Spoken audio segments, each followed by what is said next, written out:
They believed a lion could be leashed with words. Admiral Eva Rostova stood on the command deck of the Human Federation ship. Vigilance, a ghost in a sea of holographic light. Before her, the Viridian drift bled across the main screen, a stunning nebula of turquoise and violet that did little to soften the scene's severity. Anchored in its heart was the Kai-Thar Imperium's third battle group, a fist of jagged obsidian warships forming a perfect blockade around the independent colony of Oakhaven. On the tactical display, a small, insistent crimson counter ticked down.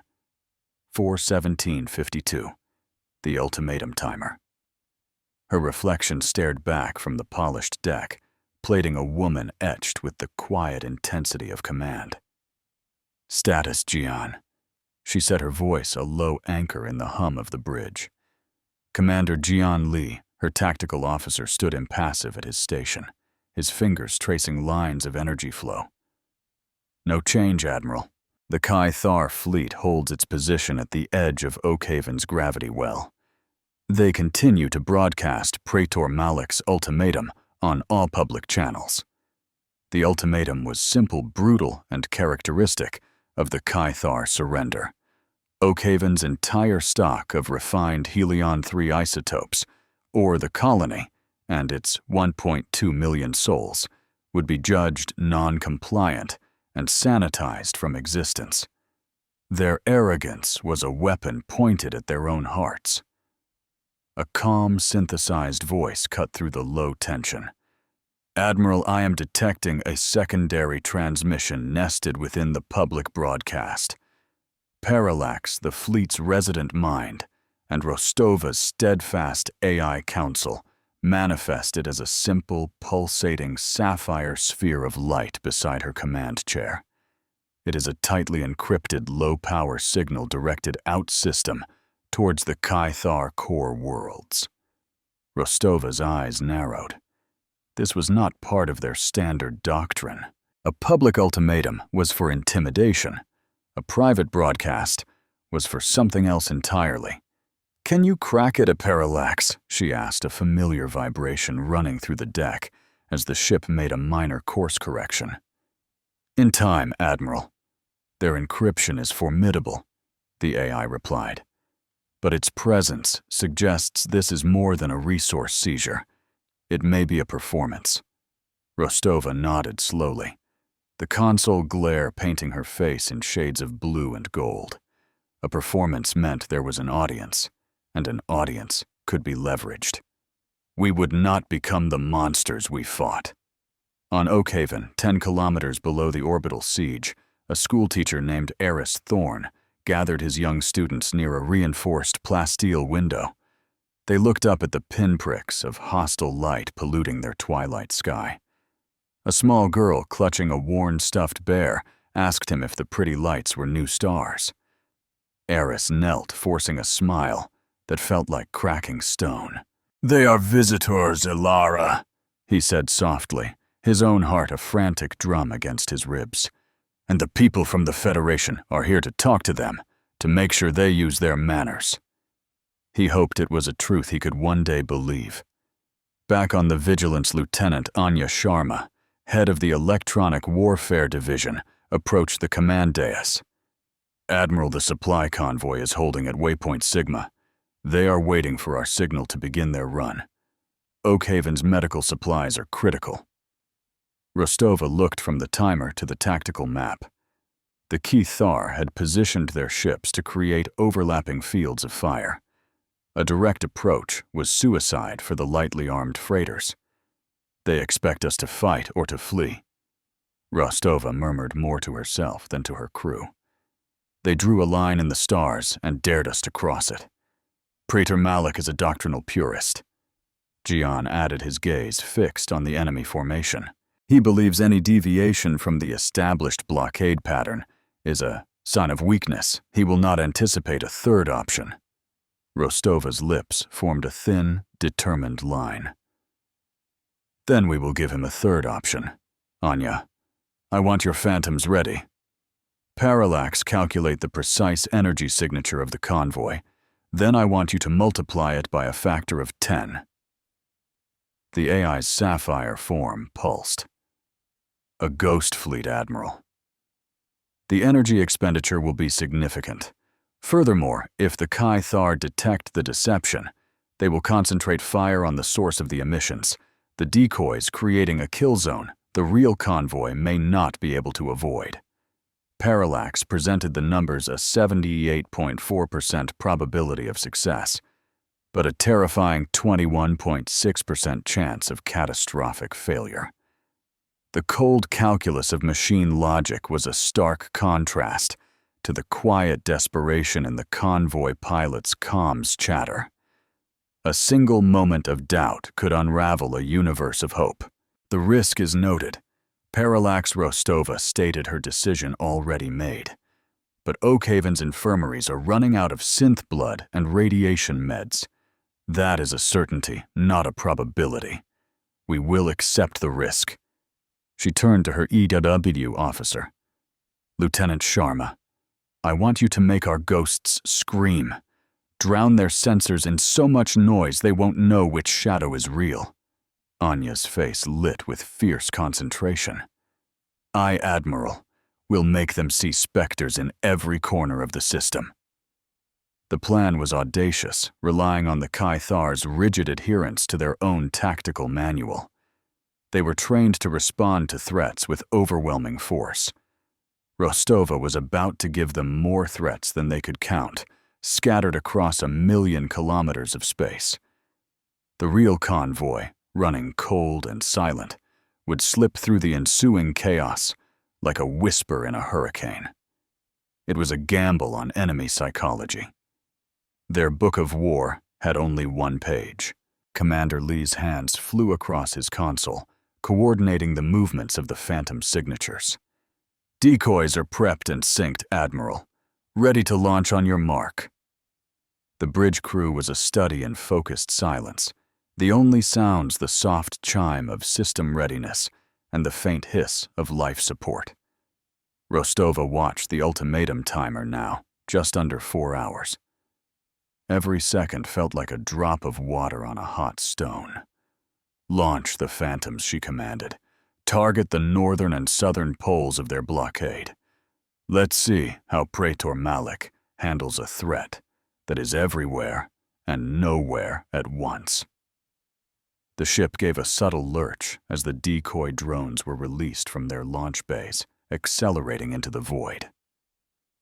On the main screen, a dozen new contacts flared into existence, each one perfectly mimicking the energy signature of a Federation freighter, only brighter, louder, and far more aggressive. We would teach them a new way to read the void. The Kai-Thar response was immediate and predictable. Alarms blared across their comms channels, audible even through the Federation's passive listening posts. Their ships, methodical and ponderous, began to pivot, reallocating power to forward shields and weapon capacitors. They saw a direct challenge to their authority, a foolish frontal assault. They didn't see the subtle dance of shadows preparing to move in the opposite direction. They're taking the bait. Admiral Sharma reported a triumphant edge to her voice. Their targeting sensors are locked onto the decoys. I'm reading massive energy spikes across their fleet. The console glare reflected in her wide, excited eyes. They're preparing a fleet-wide volley. Parallax's synthesized voice was a note of caution. The predicted energy release of their volley will saturate the area. The convoy's path will be narrowed by 40%. The margin for error is now effectively 0. Brace for the echo of their fury. The convoy knows the risks. Parallax Rostova set her knuckles white, where she gripped the arm of her command chair. Tell them to begin their run. Commander Lee, you have the con. Jian nodded curtly, his focus absolute. Convoy is away. Transmitting final course corrections now. They're running dark, all non-essential systems powered down. They are a whisper on the solar winds. On the screen, the Kai-Thar ships unleashed hell. Lances of pure white plasma, and swarms of kinetic impactors erupted from their hulls, converging on the phantom signatures. The decoys, having served their purpose, died brilliantly detonating with the force of small suns. The void between the fleets became a churning wall of incandescent energy, a testament to the Imperium's brutal philosophy of overwhelming force. Their answer to every question was fire. The real convoy. A string of 5 small dark ships hugged the edge of a large asteroid field, using the stellar debris to mask their already faint heat signatures. They flew through the narrow, calculated corridor, the shockwaves from the distant detonations buffeting their hulls. The hiss of the ship's recycled air was the only sound on the freighter Starlight Runner, where Captain Eva Rostova's recorded message played for the crew. "Courage is not the absence of fear," her voice echoed in the small cockpit, "but the judgment that something else is more important than fear." The pilot, a young woman named Kaylin, kept her hand steady on the controls, her gaze locked on the navigation markers. The light from the Kai-Thar's volley washed over her ship, painting the cockpit in strobing, terrifying hues of white and blue. She could feel the hull plating groaning under the strain of the gravimetric shear. One of the ships behind her, the Horizon's Hope, reported a minor impact. A kinetic round fragment had glanced off its port engine cowling. The damage was minimal, but the crew's heartbeats hammered in their suits. A single crack can shatter the strongest mirror. Horizon's Hope reports minor damage, but is holding course, Lee announced on the Vigilance's bridge. All other ships are green. They are approaching the point of no return, the edge of Oakhaven's gravity well. Rostova held her breath. This was the most dangerous moment. If the Kai-Thar sensors recovered from the sensory overload in time, the convoy would be exposed and helpless. Then, Anya Sharma's voice cut through the tension. "Admiral, I've got it." The encrypted sub-carrier, they boosted its power to transmit through the interference from their own weapons. On her screen, lines of decrypted code began to scroll. "It's a live tactical feed, Admiral, with commentary. Praetor Malik is broadcasting this entire engagement to a private audience of his political rivals and military superiors. He's using this as a demonstration of the unwavering strength of the ultimatum doctrine." They were forging their own chains. Rostova felt a cold, sharp clarity settle over her. This wasn't just a military action. It was political theater. Malik wasn't trying to win a battle. He was trying to build a career on the ashes of Oakhaven. His arrogance, his need for an audience was the critical weakness she had been searching for. It was the crack in the Imperium's armor. "The convoy is through." Lee's voice was sharp with relief. "They've crossed the threshold and are now under the protection of Oakhaven's planetary defense grid." A quiet, collective sigh went through the bridge crew. They had threaded the needle. They had delivered hope to a world under siege. But the larger battle, the one for the soul of the system, had only just begun. The ultimatum timer still ticked down a promise of annihilation. The ledger had been opened, but the account was not yet settled. Praetor Malik aboard his flagship Imperious Will watched the ghost signatures vanish from his tactical display.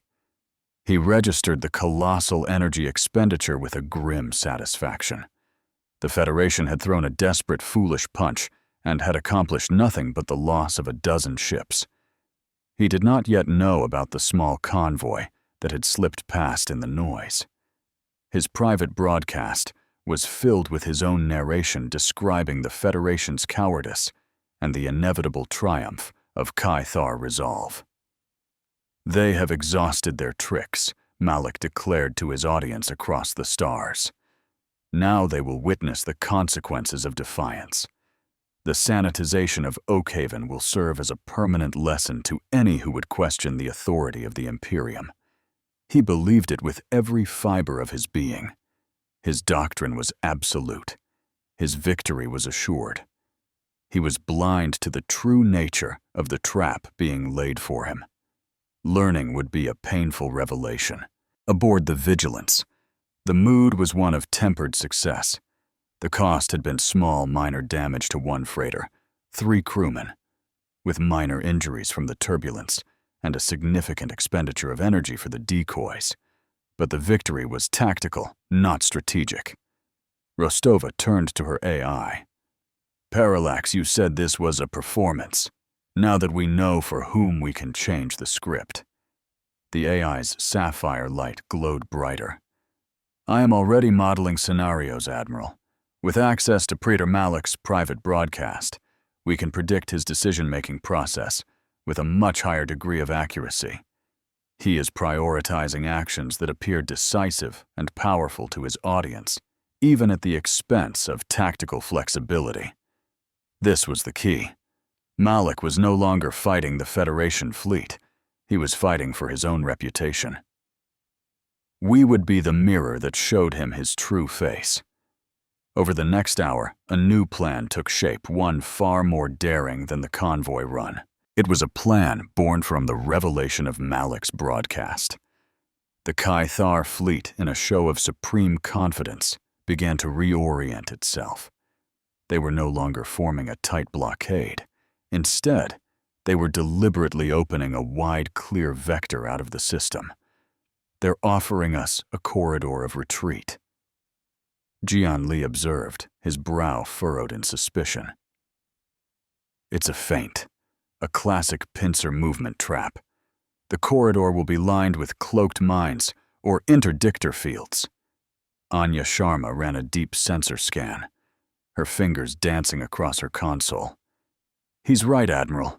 I'm detecting faint gravitic distortions all along the proposed escape route.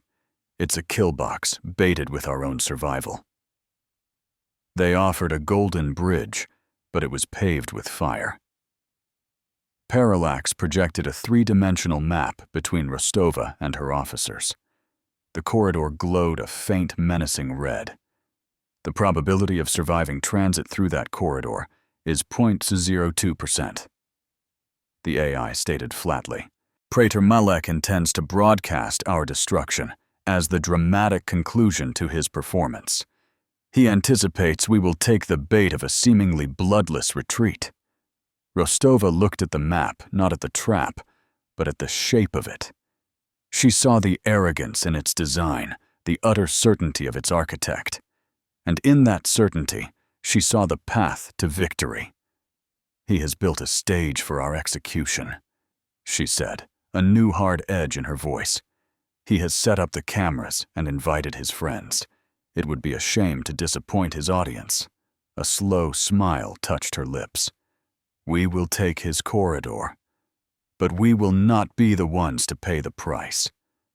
Their perfect trap would become our perfect weapon." The Civilian Council on Oakhaven, having received the medical supplies, sent a message of profound gratitude. Council Speaker Thorne's face, haggard but resolute, filled the comms screen. "Admiral Rostova, you have given us more than medicine. You have given us time and hope. Whatever you do next, know that 1.2 million souls stand with you." His words settled over the bridge, a heavy, tangible reminder of the stakes. The timer was now under 2 hours. The final act was about to begin. Rostova outlined her plan. It was radical complex and hinged on timing so precise it seemed impossible. It required the fleet to fly directly into the heart of the enemy's trap. It required them to trust in technology that had never been tested under these conditions. It was a plan that turned the Caithar's greatest strength, their overwhelming firepower, into the very instrument of their own undoing. This fleet teaches by numbers and remembers by ledgers, never by collars. Hold the line, for the reckoning was at hand. "We will use their killbox against them," Rostova explained, pointing to key points in the holographic map. "When they spring their trap, they will expect us to scatter or be annihilated. Instead, we will deploy the lattice. The lattice was Third Fleet's secret weapon, a system of hyper-refractive mirror arrays and gravitic lensing projectors capable of capturing and redirecting vast amounts of energy. It was designed as a defensive tool, a way to bleed off the power of an incoming attack. Rostova intended to use it as a weapon. "Parallax," she ordered. "I want you to sync the deployment of the lattice with Sharma's EW suite." "Anya, I don't want you to jam their targeting systems. I want you to hijack them. When they fire, I want them to be firing at coordinates we provide." The young officer's eyes widened, the audacity of the plan dawning on her. She wasn't just going to blind the enemy. She was going to make them see what she wanted them to see. Their own eyes would betray them. "Admiral, the risks are astronomical."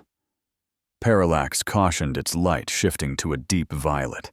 "If a single mirror array fails to deploy, or if a single gravitic lens is mistimed, the energy from their volley will tear our ships apart. The margin for error is smaller than it was for the convoy." Jian Li, however, looked not at the risk assessment, but at his admiral. He saw the cold, righteous fire in her eyes, and nodded. "The crew is ready, Admiral. We trust the plan. We trust you."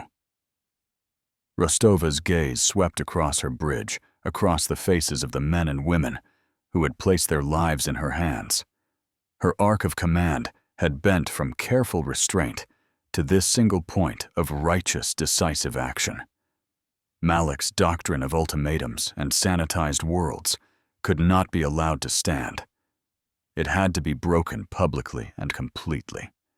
"Then let us begin," she said, her voice ringing with newfound steel. "Signal the fleet. We are taking the Kai-Thar's generous offer of retreat. Steady now for the heart of the siege." The ships of the Third Fleet began to move, their engines glowing with purpose as they shifted into formation. They angled towards the mouth of the Kai-Thar's corridor, a procession of lambs marching willingly towards the slaughter. On his private broadcast, Praetor Malik's voice was filled with smug triumph. "Behold the cowardice of the Federation. They run just as I predicted.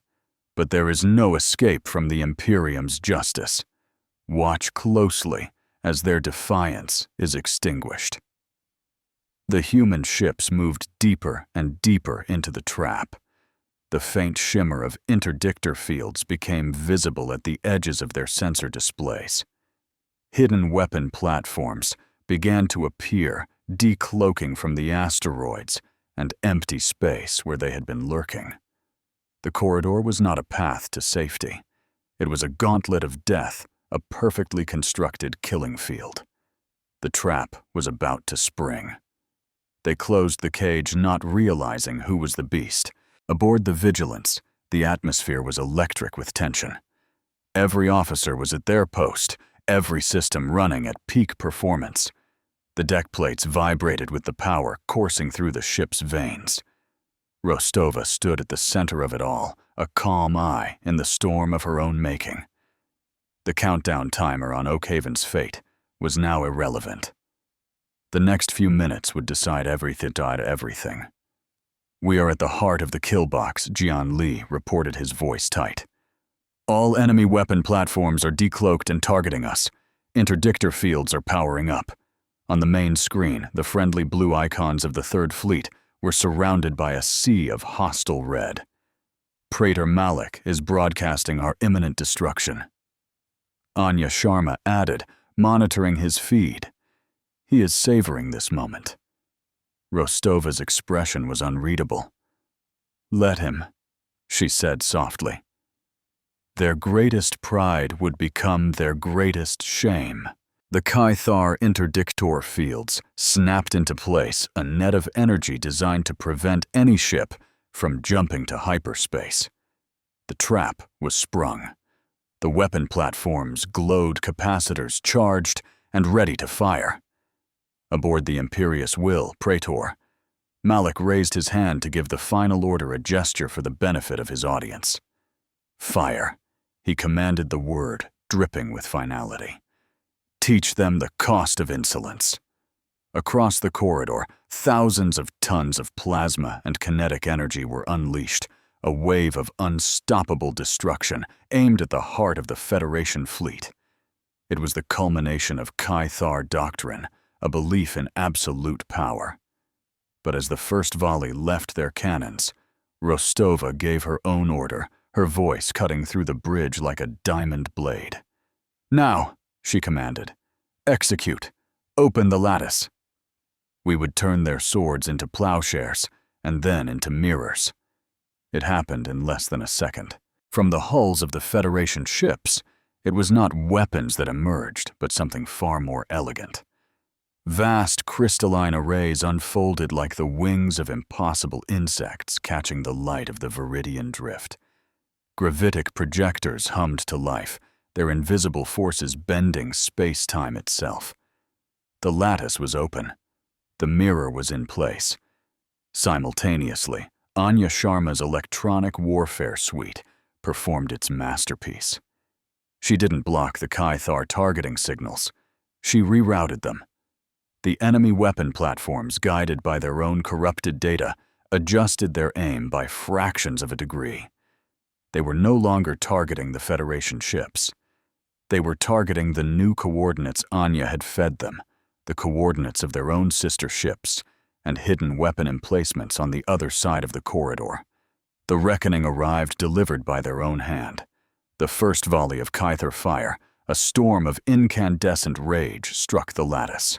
But instead of shattering, the hyper-refractive mirrors caught the energy. They held it, contained it, and guided by the gravitic lenses bent it back. The storm of plasma did not die. It was merely redirected. The Killbox, so perfectly designed to concentrate fire inward, now served to focus that same fire on itself. Praetor Malik's triumphant broadcast suddenly showed a sight of impossible horror. The volley fired from the southern edge of the corridor slammed directly into the weapon platforms on the northern edge. A Caithar destroyer, positioned to block the corridor's exit, was struck by a barrage of kinetic slugs fired by its own allies. Its shields flared, buckled, and failed, and the ship tore itself apart in a silent, blossoming explosion. The trap had been turned inside out. The cage had snapped shut on the jailer. On the bridge of the Vigilance, no one cheered. They simply watched as the enemy's doctrine of uncompromising force was forced to reckon with itself, the results displayed for all of their masters to see. The first tally on a new and terrible ledger had just been made. The Caithar fleet was a beast convulsing, chewing on its own limbs. Explosions blossomed in silent, expanding spheres of debris and superheated gas. On Praetor Malik's private broadcast, his face was a mask of disbelief, turning to volcanic fury. His commanders' voices were a cacophony of confusion and panic over his comm channel, demanding to know why their targeting systems were painting friendlies as foes. They were trapped in a paradox of their own, making their doctrine of overwhelming force, leaving no room for the question, "What if the target is us?" Their perfect machine of war was devouring itself. "All ships execute evasive pattern Delta." Rostova's voice was calm and clear, cutting through the awe that held the bridge captive. "We are not clear of the debris field. Helm, maintain our exit vector. Anya, keep that recording live.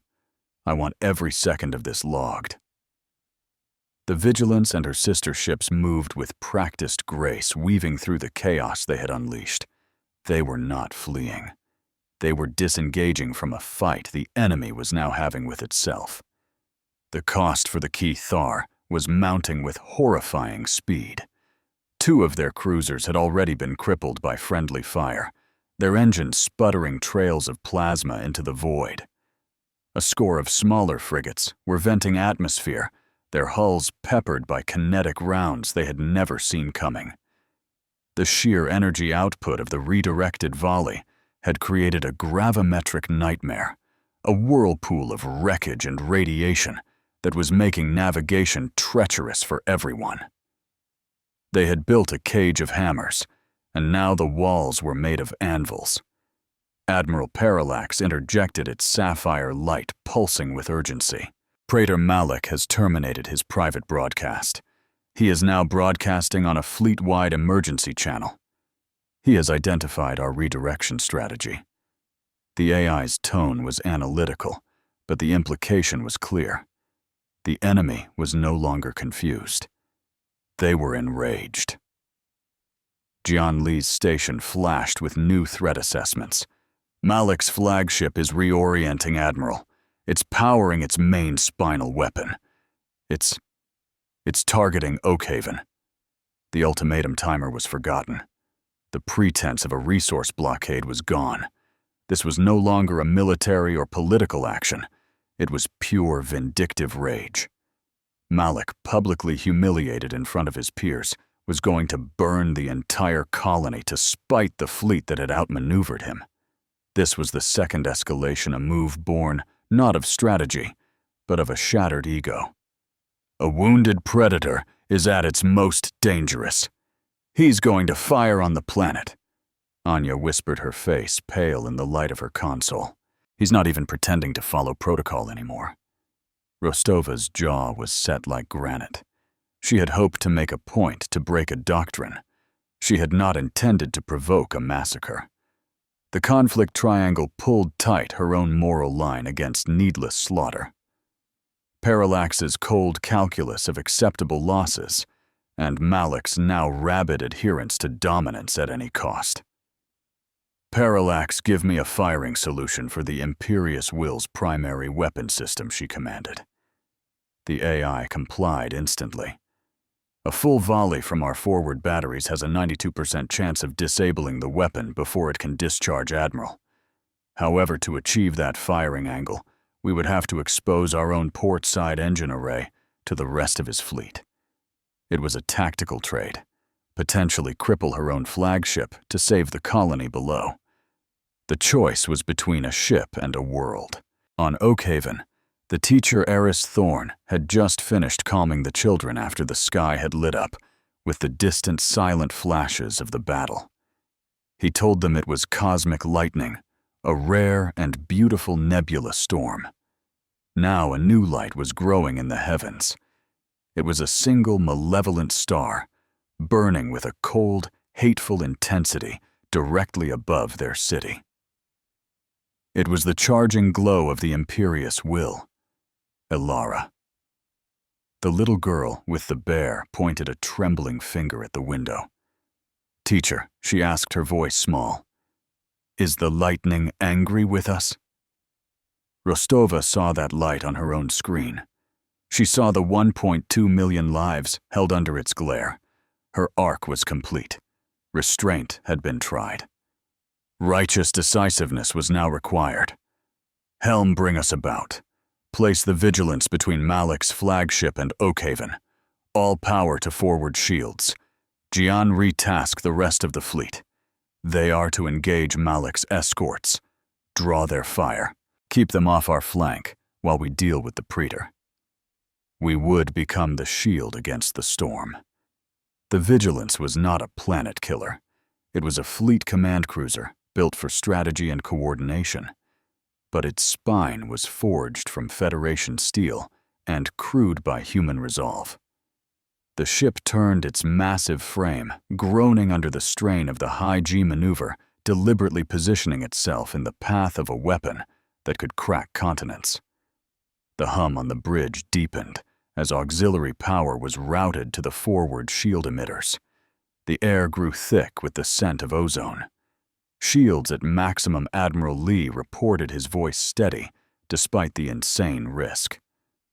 But they won't hold against a direct hit from that weapon. Rostova knew. They don't have to hold forever, Commander, she replied. They just have to hold long enough. Anya, on my mark. I want you to broadcast the recording of Malik's private transmission. The part where he boasts about the sanitization of Oakhaven on every open Kai Thar channel. The public ones this time. Let the entire Imperium see what their praetor is doing in their name. Let the truth be the light that blinds him. The Kithar flagship fired.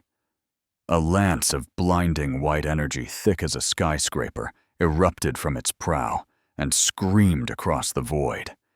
It was a weapon of pure annihilation designed to erase cities from a planet's surface, and it was aimed directly at the heart of the Vigilance.